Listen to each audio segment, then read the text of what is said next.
Fundraising and Innovations of the Digital Fundraising Summit 2021. I'm Becca, head organizer, as you have might already know, and I'm really, really happy to host you everyone at this panel. Today, we're hosting very, very interesting discussions, and we have two very amazing guests. First guest of ours is Nora Wilhelm. She was the head organizer of the IS LAX 2016. And on the other hand, we have another head organizer of the UAP flagship event, which is Milano 2021. And head organizer Caterina Mucci is here with us today. In the first place, I would like them to introduce themselves to you. And Nora, if you may go. Sure. Hi, everybody. Nice to meet you or to see you again if we've met before. Seeing some familiar faces here. So as Becca said, my name is Nora. Some of you may have met me or we may have crossed paths in UIP. I'm not so active anymore, but I'm still happy to support whenever possible and transmitting some of the knowledge. I would never have described myself as a fundraiser or thought that this would end up being something that I, end up being able to help others in, but here we are. So looking forward to transmitting anything that I can. Over to you, Caterina. Well, good afternoon, everybody. My name is Caterina and I'm Italian. Yes, I am the project manager together with Elena of Milano 2021 that just concluded, let's see, how many days ago? About 2 weeks ago. And I'm very excited to meet you all and see you all and talk about fundraising and innovations in these two events. Yes, I'm also really happy to start this panel, as some people I think also joined us. So yes, again, welcome everybody. And in the first place, I would like to give the floor to Nora to talk about the fundraising and some innovative side which IS LAX 2016 has had. And yes, Nora, you may go. Thank you. Just how long would you want this to be? Just for me to know how. Yes, you can. I said up to 10-15 minutes or so you manage. All right, sounds good. So it's hard to kind of think back and, maybe some things that were innovative in LAX are now super mainstream in UIP. So kind of bear with me if that's the case. What I remember was really close to our hearts was the sense that EYP is amazing and has shaped us to be who we are to a large extent and empowered us in so many different ways. And at the same time, there was very often this abstract dimension. So you would, fly to a session and debate climate change. And there would be little to no attention given to what can I actually do? What can I change in my personal life or in my habits? Or what can I do in my engagement to actually, help stop or slow down climate change? That's just one example. So that's something we paid special attention to. So you may have heard that we had a kind of a special program element that was called, I think it was the IOIF Fair, like something like Ideas, Opportunities and Inspiration Fair, something like this. And it has since been adopted in a couple of sessions in different ways, I've heard. But basically the idea that you meet real life people who do real life change making work, and you get inspired by them, you can connect with them. And we also had a special program element hosted by Euphoria, which is a Swiss NGO. So we tried also to have more collaborations with, other organizations in the specific context. To help the participants identify their purpose and what they really want to work on. And then we had a fund of about 40,000 Swiss francs, euros, to distribute to projects after the session. So real projects that people who had participated in LAX wanted to make happen afterwards. So that was, I think, one key innovation or focus that we really put an emphasis on what can you do. And we tried to, have some integrity with our values. So, for example, we tried to reduce meat consumption, which is the #1 thing that you can do in your daily habit change to reduce CO2 emissions, for example, the footprint of your diet. So we tried to have that change. We had these keep cups, and like reusable bottles and so on, things like this. So kind of have the values present at the session itself. And we also tried to connect a bit more with the surroundings, right? So we also at the time were used to these sessions where you would have a session in a city, but it didn't really matter in which city you were because you never got to see anything or have any cultural connection with anyone in the specific place. And so we had kind of, walks and hikes in nature, like kind of connecting with nature, not just as an abstract political concept also, but like the real mountains. And also a Swiss night, things like that. So trying to kind of bridge that gap. We were able to finance also a sustainability fund. So I think the 4 or 5 ISs after us had funding from LAX to put in place sustainability strategy. And I think that was something that was innovative in the sense that we tried to think beyond our little main purpose, So we tried to see EYP and what we're doing here as a larger movement. So I'm not just the head organizer of LAX and here to make LAX amazing, but how can I really contribute to EYP and to changing as many lives as possible? So that's why we tried to reserve funding for continuation. We wrote these guides. Maybe you've seen the LAX organizing guide. I think there's a fundraising guide too. I don't remember. There was a bunch of guides.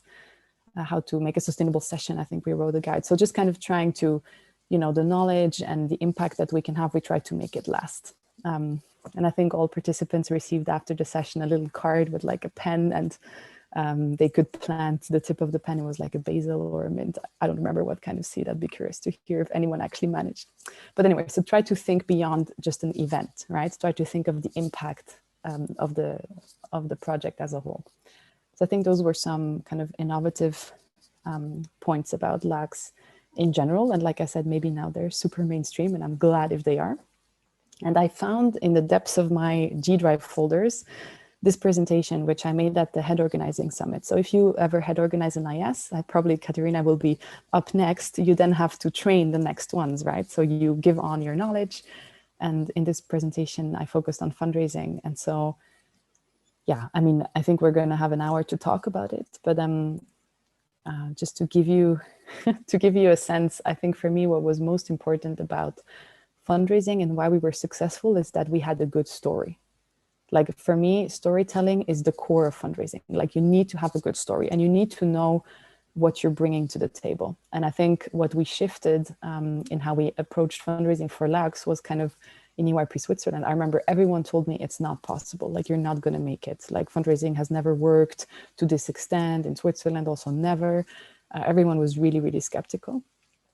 But all of that came from a scarcity mindset, right? So scarcity mindset is when you think you're lacking things, you cannot, right? And the approach, the way we would meet potential funders was very often like, please give us, give us €1,000, please. Thank you so much, and kind of shifting that dynamic to being like, hey, we are doing this. We are the new generation. This is what we bring. This is our value, and kind of changing the tone of the conversation to give a bit more a sense of like, sure, we would be lucky to receive funding from you, but it would also be your luck that your brand can be associated with us. And not from a place of arrogance, because of course, if you come at it super arrogantly, then it's also going to be off-putting, but just kind of knowing your worth, knowing your story, knowing your worth, and knowing that this is what firms, what funders are actually looking for, right? Like this is also their purpose. If it's a foundation or if it's a brand, they're getting a lot of value from being associated with your session. I think Milano did this beautifully as well. So I'm looking forward to hear from Katerina. So yeah, so I think the storytelling bit was definitely key. And I think we had a really cool process as well. I mean, I forgot all about this, but this was basically our, like a breakdown of where income actually came from. I mean, we can say more about that if that's what's relevant. But what I remember was I placed like a special focus. I studied so many books. Like when I was like, okay, I'm going to be head organizing this, I have no idea. Like I have never managed a project this big. Like who am I to do this? I basically bought like a bookshelf full of Harvard Business Review books and team management books and whatever. And I have a training, team management training based on that. And the structure of the team was based on this. And we actually tried to apply the insights from management. So from team management, what do teams need to be motivated, which is especially difficult when it comes to fundraising, just because it can be so depressing as a line of work, I want to say, because you get a lot of rejection, of course. And we basically, from that, made a process that really worked well. So the whole team atmosphere played, I think, a role, that it was really engaging, it was really motivating. And then we had a really, really cool process that also didn't put all the pressure on me as a head organizer. So basically what would work is that we had a lead of the fundraising team, first of all, And then they were working in duos. And so when A, for example, was, in charge of this one company, that person would prepare the approach, B would give feedback, then the other person who's in charge of the group, Laura was the lead at the time with Caroline, would then kind of check again. So we had like a process for people to support each other. So it wasn't like, okay, this is your company, good luck, and then you're on your own, right? We had like a nice supportive process that was also motivating, and we celebrated when applications went out and went out successfully, right? So yeah, and this was actually a really cool thing that worked super well for us, is that whenever you send a letter, so of course, ideally you get a personal contact, right? If that's not possible, if when you send the letter, you just write at the end, I will allow myself to call you on Monday or whatever. And then you just take the phone in your hand and you call. And the trick is that you call before they have time to reject you. So this was given to me by somebody who fundraises 50 million a year. I learned from that person that basically the process is they will just put you in the rejection pile automatically. That's just like, okay, thank you for this letter, rejection pile. And you need to stand out if you want to get out of the rejection pile. So basically you need to call them and just call them as often, as needed until they let you get through to the CEO or whomever you need to talk to. So yeah, in 10 minutes, I think this is what I can share, what comes to my mind when I think of what was innovative or worked really well for us at the time. This is really interesting, and thank you, Nora, because even I really well remember the fundraising guide and also organizing guide from the LACs, which I think that is still really usable even after how many years? 5 years. And it is just admirable how the organizing teams to manage to get this document, which is still really usable and really good. Yes, thank you again. Thank you. And I'm sending the presentation in the. Amazing. Okay. We'll also share this with the participants via Discord, and for the ones who registered with the registration for via email. And now we can go to Katerina. Hi. Okay. So let's see. Milano 2021, as I mentioned before, ended just a couple weeks ago. And I'm just going to take a little bit of time to contextualize this session because, as you can imagine, it was hit pretty hard by the pandemic. So we started working on it in June 2018. And our first fundraising meeting was probably September 2018. And so we expected the session to happen in 2020. When, and this is connected to fundraising, so when we realized that the session had to be either canceled or postponed, it entailed an incredible amount of, I think, belief in what was the mission that we had developed for the session.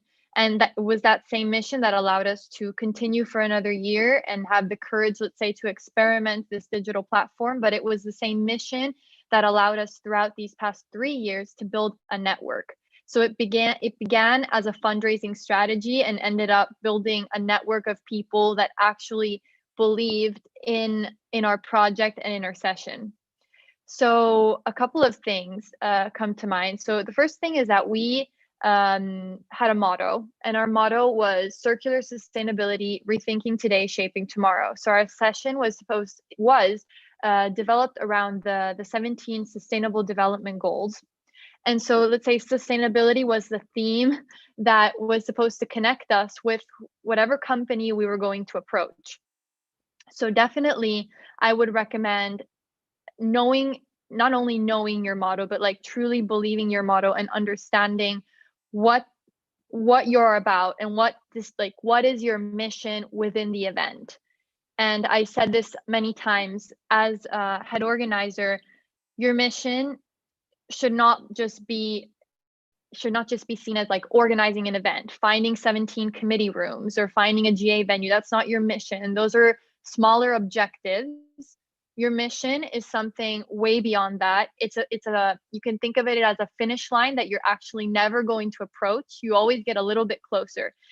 And that's what a mission is. It's something, it's your why, you would say. It's the reason why you're doing something. And definitely the reason why we were doing or managing the 92nd international session was not to find beautiful committee rooms or not to find a beautiful GA venue. Our mission was to empower young Europeans on the topic of sustainability. So that's the first point. In terms of innovative sides, very quickly, I would like to show you the website if I'm able to share my screen. Okay, so the first thing is that, as Nora said, and I really do believe it's true, is you must have a story, but you must really believe in your story. And in order to believe in your story, you must know what you're doing, how you're doing it, and why you're doing it. So we had an incredible media and PR organizing team led by Daniele. I hope you've all heard about Daniele Timpano. He's like our incredible team member, team player, friend, leader. He built this whole website. And our motto actually evolved in extraordinary circumstances, call for extraordinary commitment. It's just it integrated the initial motto. And so on the website, we and all the documents and presentation pieces and files, we always try to make it obviously graphically appealing, but to really show that we knew exactly what we were doing, once again, how we were doing it and why we were doing it. So I want to quickly show you our sponsors page. Hopefully it'll load. So yeah, once again, it began with us knocking on people's doors. Like, we had no idea what we're doing. It was just, we began as 3 head organizers. We had a core team of 9 people, and then we had around 30 organizers.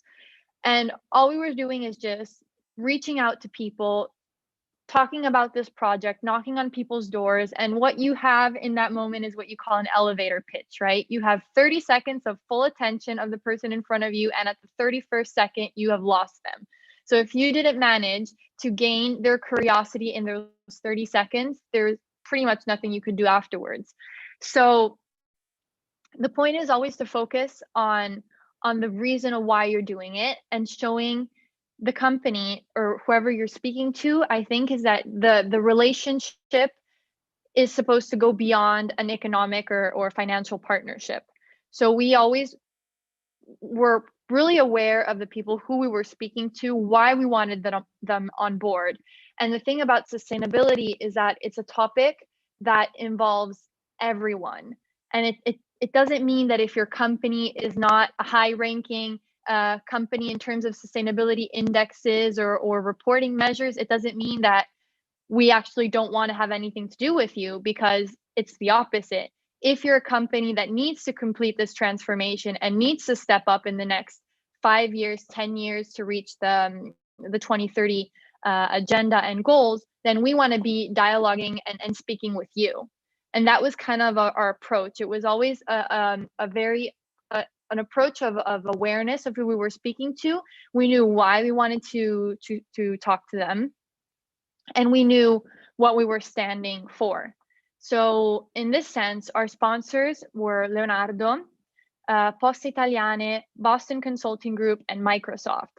So they were not only, as I said, financial partners, but they developed into being a human network of people that genuinely wanted to support our initiative. Like, they were mentors. We organized so many trainings, especially with Boston Consulting Group and the Milan team, and Microsoft as well, as they developed the platform for us. Just all of and ASVIS, which is the Italian Alliance for Sustainable Development. All these companies, which in the end are just made out of people. All these people really genuinely had a relationship with us, and this was demonstrated with the COVID pandemic, where when of last year there was not really a clear direction of how we were all going to approach this crisis.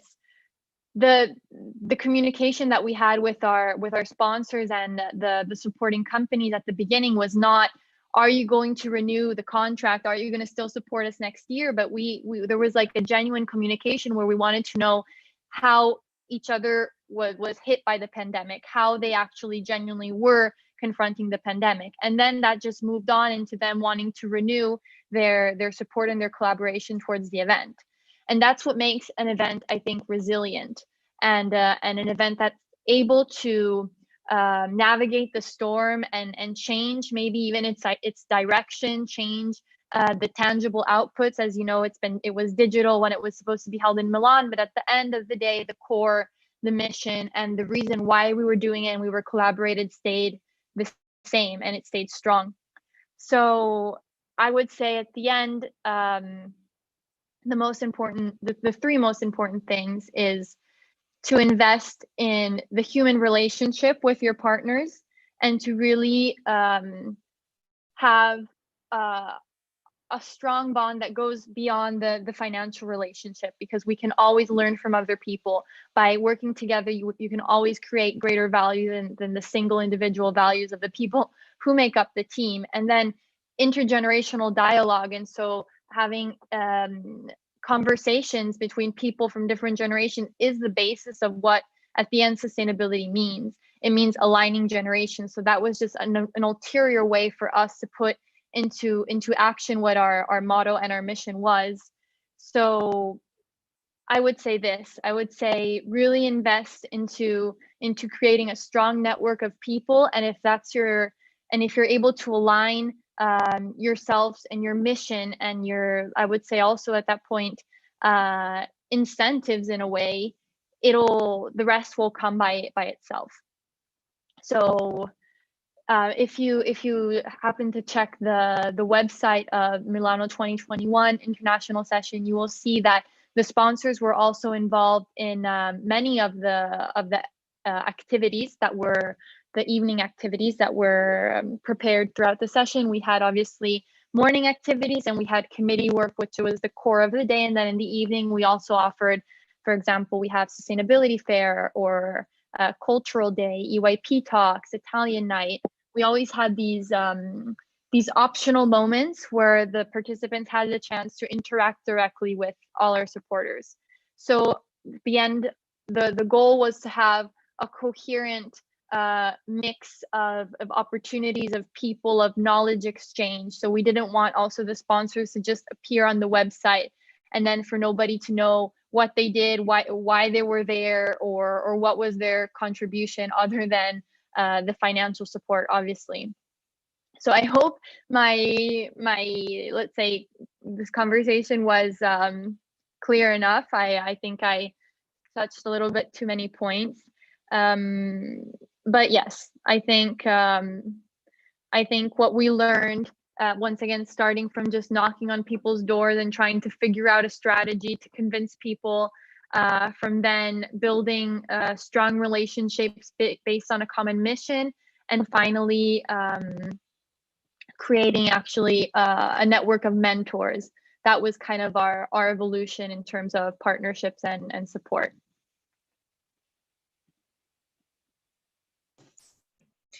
Thank you, Katerina, a lot. I totally loved the Milano's example, and also the fact that, well, I also got to be part of the session. And indeed, every activity was more than just sponsors on the table, but then actual people who were helping us, who were giving us some advices, and we were having some knowledge sharing, really good platforms, and so on. Thank you once again. And with that being said, I want to open the platform for the questions from the participants. If any of you have any questions, please raise the hand, write in the chat box, or... I'm sorry, I have an emergency and I need to go. I just wanted to say a quick thank you to both of our speakers and for the wonderful panel. I really appreciate it. Thank you, Ariel. Bye. Bye. Thanks, Ariel. Bye.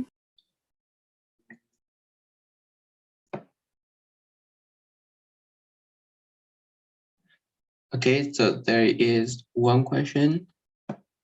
in the chat box. I can read it out loud. It's for Katerina.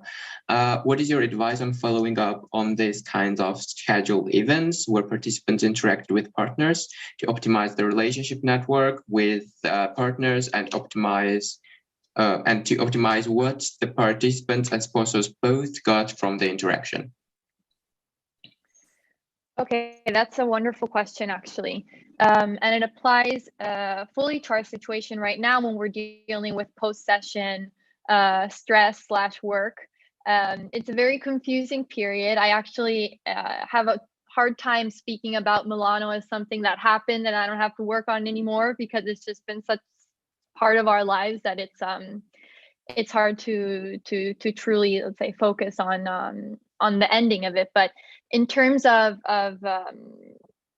following up on these kinds of scheduled events, for example, there are some Milano partners that have proposed to partner with EYP International, like they wanted to scale up the partnership, which we're going to be exploring and seeing even if that is possible. But what we really also enjoyed doing was organizing trainings, modules that were even like just random throughout the year, where we had moments of interaction with our partners and where we could learn from them. In particular, the Boston Consulting Group prepared a lot of modules for us on leadership, on project management, on ESG, which is actually what in the corporate world they define as environmental, social, governance, which is how they talk about sustainability, which is the three pillars, right, of economic, social, and environmental, also sustainability. And that's how we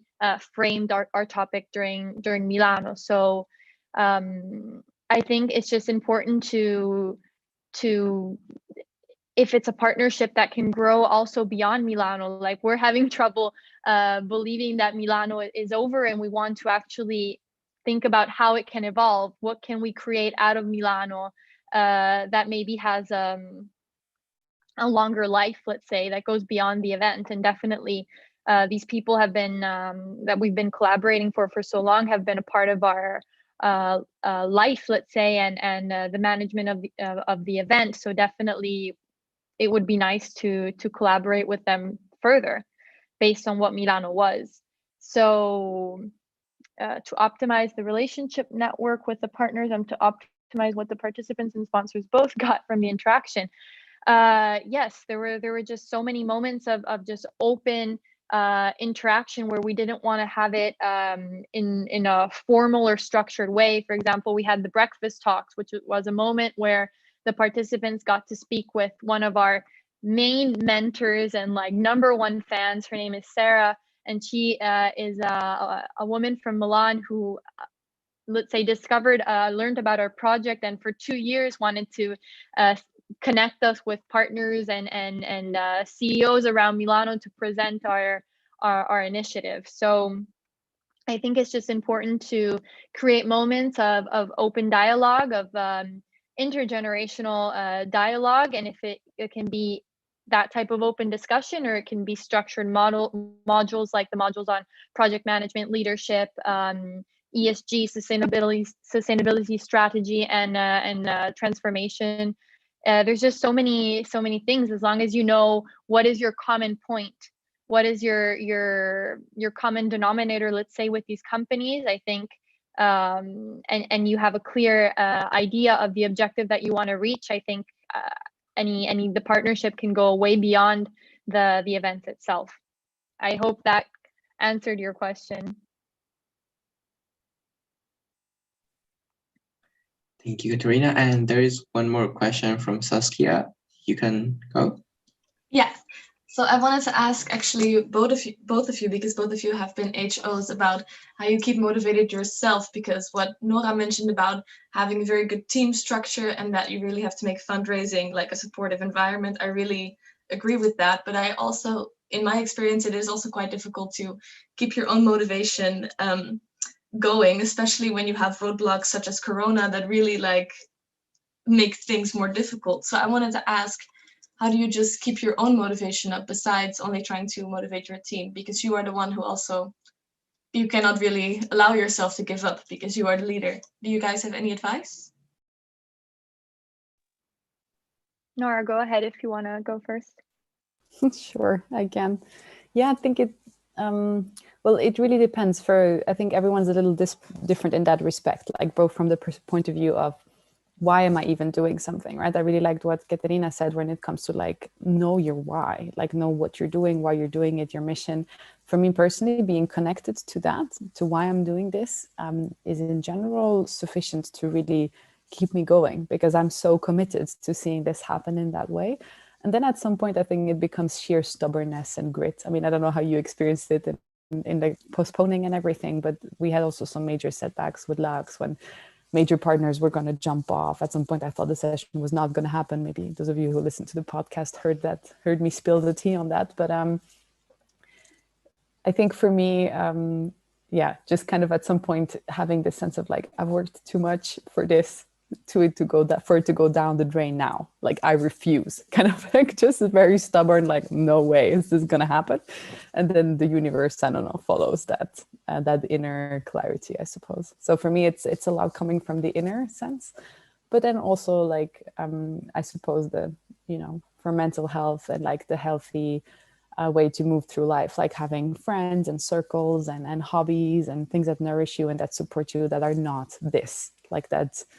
You are not just your session, you're not just your NC presidency, you are not just whatever it is you're trying to do. Because if we define ourselves only through those achievements or other things, then yeah, that's a very risky thing to do. So definitely, I would recommend having people around you who see you for who you are, with all of your brilliance and, dreams and all, and that it can also fail, right? It could be that Lax could have completely failed and never happened. And I would have had to be okay with that. What do you think, Katerina? So let's see. Right, the event was supposed to happen in April 2020, and the COVID crisis started presenting itself in its true form, like in its true drastic form, around March, the end of March 2020. So I will admit, at the end of March 2020, part of the team did not want to even cancel the event. Of course, nobody knew how it was going to evolve. But what Ellen and I and the core team thought about back then was, we need to take a decision now. We cannot just wait and then act as a consequence where somebody else, where the pandemic decides for us. We need to have the chance to react, and we need to decide right now, because then it could be too late, and then you won't be able to put the pieces back together. So we made it public that the event was going to be postponed, not canceled, around, I believe, the end of March, like the really end of March, but it was something we were thinking about already for 30 days prior. And then after that, we, as a whole team, went through an incredibly disruptive crisis that put everything made us question everything. We didn't know if we would be able to move on. Some of us thought, oh, let's postpone the event in July 2020. Like we thought 2 months was going to change the situation.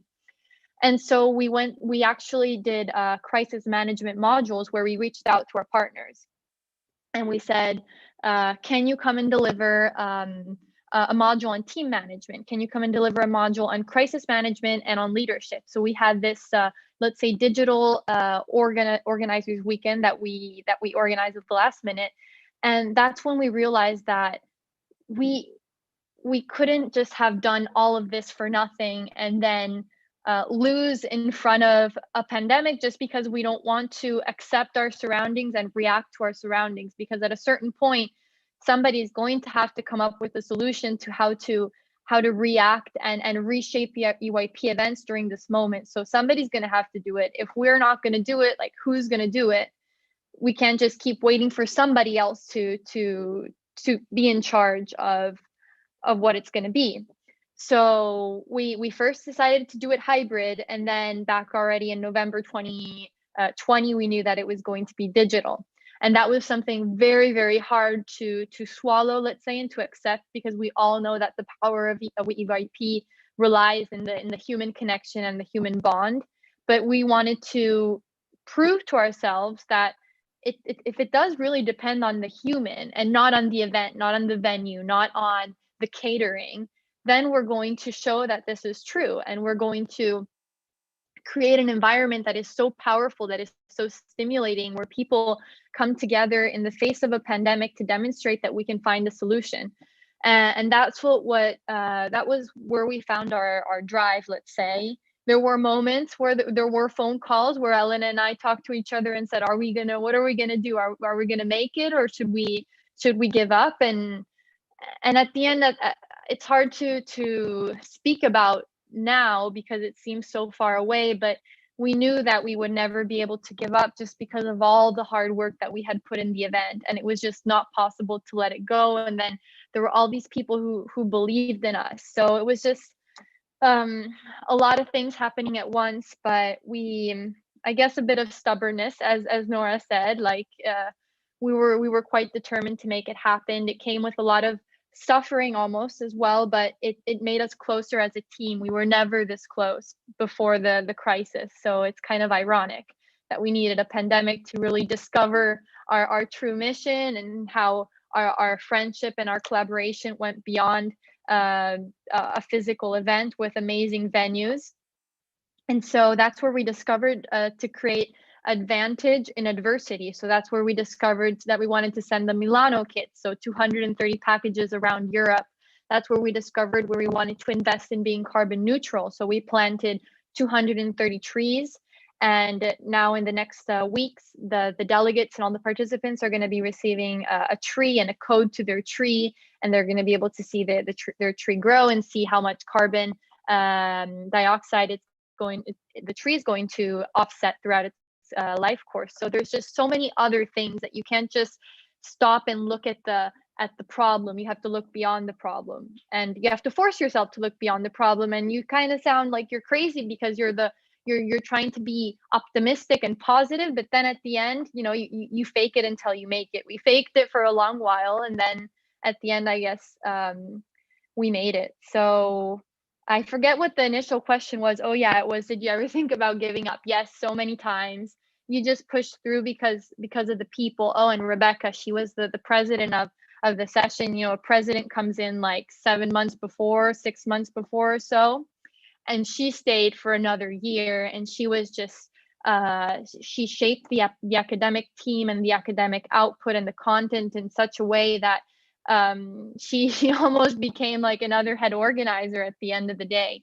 So and the editors as well, you can see the media output that they're still creating, and they're still sharing on the website. So once you have all these people that are aligned and are there and they believe in you and your mission, you just have to find the courage to go a little further, and then it'll all work out. Yeah, maybe if I can add to that, because I found it really inspiring, and it reminded me of the importance of the team aspect. So like even, in how you formulate the question, like as head organizer, you have to always be the one pulling the team. Like I would question that. Is that really so? Like, is that really what the role of the head organizer is? I remember at the time around me, like the conception was head organizer means you do all the work for 1 or 2 years, and then you have a bunch of volunteers that come help out at the session for the coffee breaks. Like that was kind of the picture. And I was like, this is not happening. Like I'm not going with this model. So I also think that there, if you question the model, and if you invite the people to really shape this vision, this narrative, this mission that you have, you can actually really have a strong core team. And then, a team that's organized in really well-functioning teams. But it requires, I think, as the leader, quote unquote, to also shift that mindset a bit, to let go, to really delegate power and responsibility, and more create an environment where people feel inspired, supported, and really create something that people feel so lucky to be a part of. Like, of course, you'll have the occasional, person who slacks off, or person who leaves the team or drops out or whatever. But in my experience, like, because we invested in this, I think, and we also grew the team slowly with the core team and so on, this was really a different dynamic. And invest in your team. Like we put money aside for orga retreats. We went like after LAX was over, these guides, they didn't write themselves like in, horrible long hours, like for months after the session. They wrote themselves in a nice hotel at the lake, at the mountain, in a spa, like that's where we went to write the guides, like to also celebrate and honor and reward the organizers just as much as you would the people who just come in for the session. Shall we look at one of the fundraising questions? There was where to start fundraising. That's a good one. That's the next question. Do you have any advice on where to start for the fundraising from? And local partners. Yeah, maybe. You're welcome, Saskia. Pleasure. So definitely, I mean, where to begin? Like, I remember, so a lot changed, yeah, since 2016. Let's make that clear. When I came in as a head organizer, there was no like international fundraising list. There was no like partners. There was no power shifts. You know, like all of these things that are like, well, as EYP, if we think beyond the session format, we can think sustainably, right? Like Milano also did, right? Seeing the partners not just as funders for one specific thing, but how can we maybe engage them in EYP Italy, right? How can we even engage them beyond Italy at some point? Like this whole thinking of a larger whole than just one session, I think is really, really crucial. And this is something that I've really seen grow over the last 4 to 5 years, which really wasn't there when I started with all of this. So a lot of, when we began, a lot of the stuff was kind of in construction, right? There was no guaranteed funding or anything of the sorts. And Switzerland has the additional special situation that we were not really in Erasmus Plus at the time. So we even had to figure that part out ourselves. But where to start with fundraising? I think local is a really, really good way to go. So for example, even in Lax, in Graubünden, you know, nothing ever happens there except some ski competitions or something. So we had a really good ground to approach local companies, local foundations, you know, local, even government money we received from the local city or town or whatever. Because they're really excited that you're coming there. You know, they're so happy. Then another avenue that we explored fairly early on is tourism money. So money that Switzerland in different places is spending to make Switzerland look attractive. Like we're literally serving them, well, if it's physical, right? But even if it's online, I guess you could replace that a bit. You're serving them on a platter, like 350 future tourists, right? Current and future tourists. So that's definitely a money pot that you can tap in. And then it depends a bit on the topic. I think I very much agree with what Katerina said. Depends on the pitch. Depends. There might be some likely allies. I think I showed you the composition before. At the end, we kind of had most of the money coming from foundations, some coming from the state, some from the private sector. But foundations were definitely the biggest chunk, which also makes sense because if you're able to secure a fairly large foundation that pays out 10 to 50 million a year, and you need maybe 100K or something for your session, for them, that's not a lot of money, right? And so, yeah, my advice would be if there's any possibility to get larger amounts of money in one go, do try that first, because you're gonna save yourself so much paperwork if you're 10K here, 5K there. That's, I think, a general recommendation. And then the other side is, I would definitely, before I even start really fundraising, I would map who do we know. So map in your network, where do you know people, whose mom is CEO of whatever, really completely shamelessly use those contacts, because that's what's going to get you going, and build your board of patrons or advisors or something. I don't know if you had something similar like that, Katerina, but we really had, so we had the president of Switzerland, we had, the CEO of a big NGO, a famous academic from Switzerland, and somebody from a big company. So kind of just a board of patrons that makes you seem legit, makes you look serious, that they know, this is not just a bunch of kids playing around, which we also are, but we look kind of, it's a signal that you're serious. And then know your story and know your angle. So I have a couple of slides in the presentation about this, just what I think a key thing that for me also has changed in EYP is that we have understood better how others perceive us. For me, fundraising is your story, but it's also empathy. Understand what is the other person seeing in you. So don't tell them what you think EYP is. Tell them what they will understand in it, what they will value in it. And if you do that, then you can argue with academics. You can argue it's for intercultural understanding. You can argue it's a cultural project. You can argue with developed skills of the future. It's for networking. You can even say it's for fun, though that maybe not. You could focus on the youth aspect. So just to kind of show that once you understand your story, it's like a ball, you know, that has many different colors. You can put the spotlight on another one to each funder. Never lie. Like, I would never recommend that you lie, that you say your event is something that it isn't. That can only backfire eventually. But you can definitely highlight different sides, right? You can have a cultural pitch for one foundation, and you can have a skill building for the future pitch for the government. So I think that's, for me, would be the place to start. Know your story, build your patrons, and then find, using your contacts, these different lenses you can use. I completely agree. So to the question on where to start fundraising, I think the first thing is to open Excel and make a list of all the companies that you can think of, and then divide them in, I think we did like either big, small, or local or international. Like, we made a subdivision in order to understand like the width and the how big the company was, let's say. And we were very naive back then, and our being naive made us not afraid of approaching big international companies. So we really approached anybody. And I, at the beginning, could not even write an email, a formal email for the life of me. And then I can write it like with my eyes closed right now. So it was 3 years of writing emails and not fearing it at the end of the day rejection. So I would just ask for an appointment, and then I'd go speak around the city of Milan to people, pitch the project.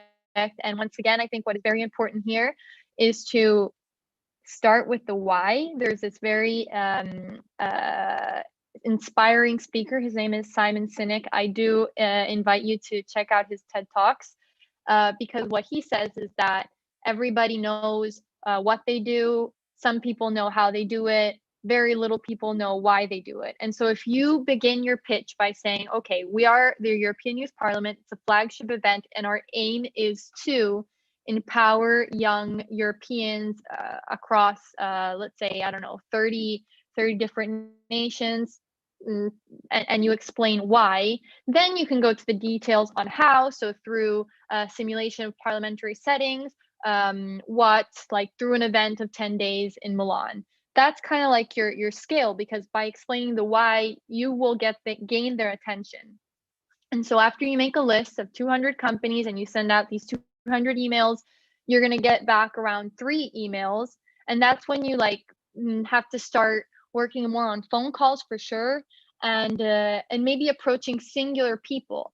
So LinkedIn is a very powerful instrument in that sense, where it's important to approach, make your email and your request personalized. So maybe find somebody that works at a company and decide to send an email to that singular person. It doesn't have to be the CEO, but you have to, I think, demonstrate that you've done your research and you are explaining why you're talking to that company, and it's not just a copy and paste email that you could have sent and slightly adapted to other 35 companies. And then you have to speak about your event as much as you can to people. I went to knock at the doors of so many professors in my university, and at the end of the day, I found one professor who became our patron, and he supported us and sent out the information, our flyer, and our project plan. And that's how it slowly creates a cascade effect. But definitely for the first 6 or 7 months, you'll feel like nothing that you're doing is working. You won't feel like you're receiving a response, but if you keep persevering and you keep pushing, you will get a response in terms of outcome.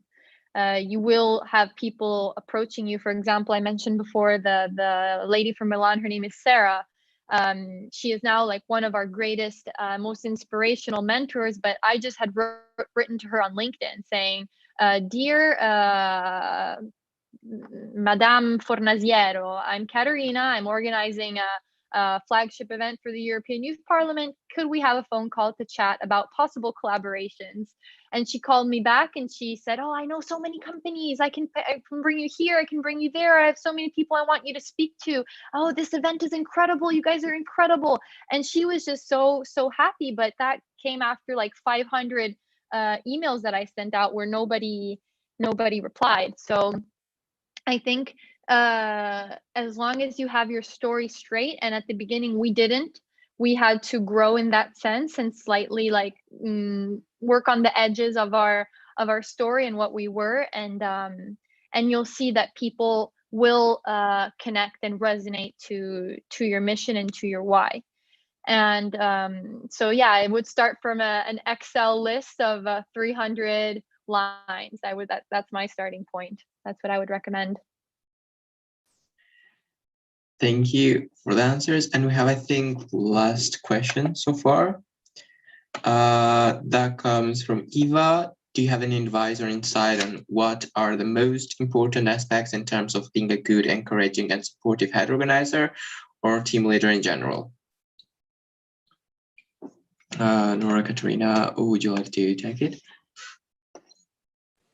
Sure, I think we already talked a little bit about this, but definitely I think do whatever you can to be very clear in your intention, in your vision, in your story, your why, the Sinek thing we talked about, and then help people feel a part of it, right? Like there's this quote that says like, great people, you know, don't just make you feel kind of inferior, they make you feel that you can be great too. Like this is something that I appreciate as like really making sure that you always acknowledge everyone has their genius, everyone has their little spark, their unique contribution. And if you help people feel that they're part of something really amazing and that they're seen in that and that they can take responsibility and shape it, right? And if they want to shape it in a very big way, so for example, by becoming a team leader or head organizer, we had like head organizers of the events. So for example, head organizer of your concert or whatever, then they can do that. But even if they just, you know, help and make a little strategy for example, in-kind fundraising, that's something that's theirs and they can shape it. So like, really engage everyone as a co-creator, for me, is one of the biggest things that you can do.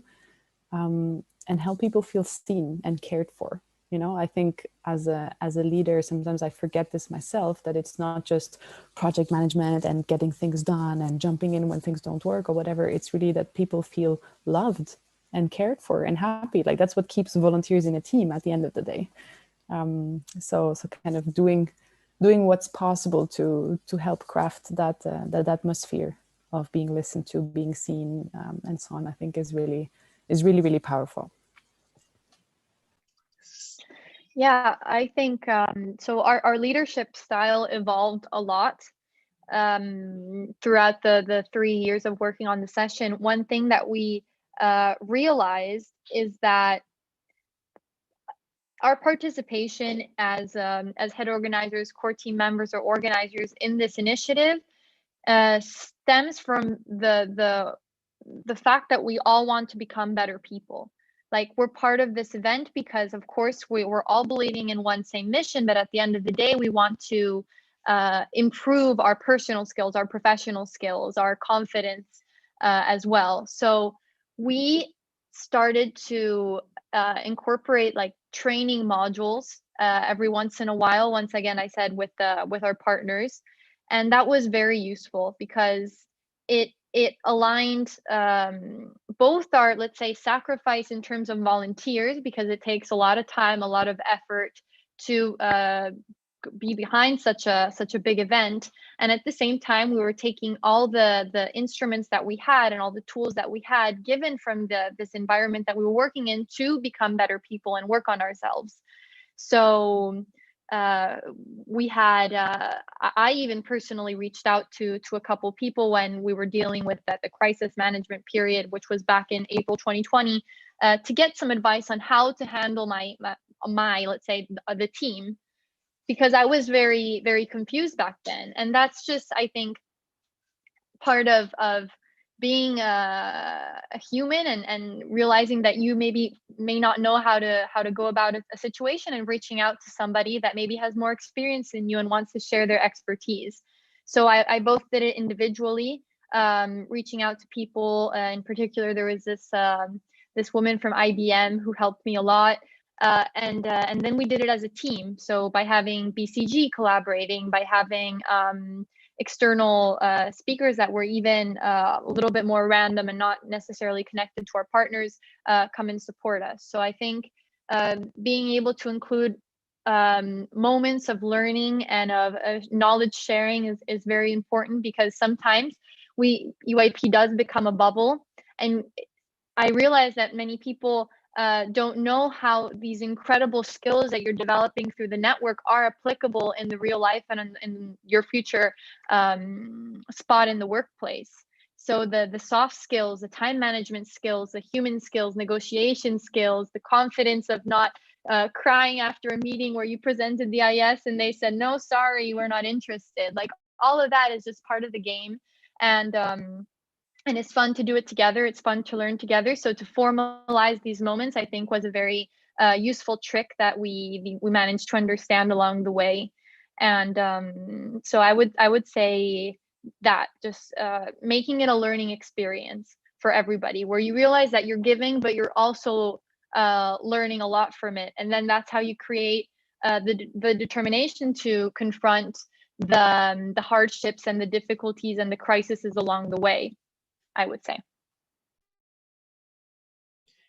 Thank you. I think this was the last question. There was the one question, I think, from Ilgaz asking, looking back, what was something you spent a lot of effort in fundraising, but now you feel was not useful? Nora has already replied in the chat. Anything you want to add, Katerina? And then we can wrap it up. No, I think Nora expressed it perfectly. I'm completely aligned with what she said. Thank you. Then with that last question, I would say that thank you everyone for joining, and thank you Nora and Katerina for finding some time to join us. It was really insightful and really interesting to hear the stories from Lux all the way from 2016 and from Milano, which has literally ended 14 days ago. Thank you once again. I'm going to share the stuff which Nora has shared with us on our Discord, and for the ones I'm going to also send them out by email. And yes, thanks everyone for joining us. Thank you.